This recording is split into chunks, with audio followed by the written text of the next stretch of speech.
পাটি গণিত সে এত সের দুধের সাথে এত সের পানি মিশেও অনুপাত এ বলে অঙ্ক নাম বলে অনুপাত।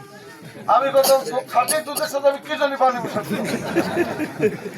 বিশ্বাস করেন সেই দিনটা আমার দ্বারা এসব হয়নি।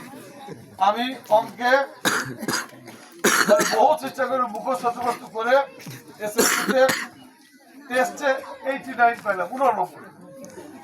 স্যাররা তো আমার একটু মনে হয় তুই এবার অঙ্ক বাইরে গেছিস। আমি বললাম স্যার ও মুখস্থ করছিলাম কমল বেঁচে গেছে বাইরে গেছে, কিন্তু ম্যাট্রিক পরীক্ষার হলে কি হবে না তার ঠিক আছে।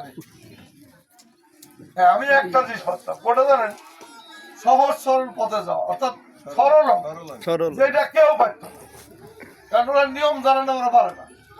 আমি সবচেয়ে আগে সরল অঙ্ক করতাম। সারা পরীক্ষার হলে জিজ্ঞেস করতাম বন্ধুরা কেন দোস্ত রেজাল্ট কি, আমি উত্তর বলে দিতাম, ওরা তারপরে কষ্ট করে করতো। সবচেয়ে শেষ আমি ওইটাতে শুরু করতাম, আর ওই অঙ্ক কিছুই পারতাম না।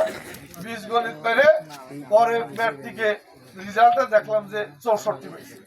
যাক তাও একটা ইজ্জত বাড়ছে, অন্য সময় 33-34 উপরে পাইছে। তো যারা এসএসসি ক্যান্ডিডেট আছো সরল অঙ্কের সোজা শিখছে, এই বাংলা কথা মনে রাখলে জীবনে যদি এর কোনোটা আগে ঢুকাও তাহলে কিছুই হবে না, সারাদিন পরীক্ষার হল শেষ। ঠিক আছে, এগুলো আমাদের শামসুর রহমান স্যার আমার প্রখ্যাত শিক্ষক, উনি শিখিয়েছিলেন।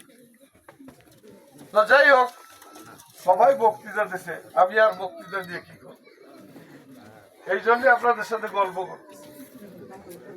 আসলে ওই জটিল জিনিস আমার মাথায় ঢোকে না, এটা বোঝানোর জন্য এগুলো বললাম।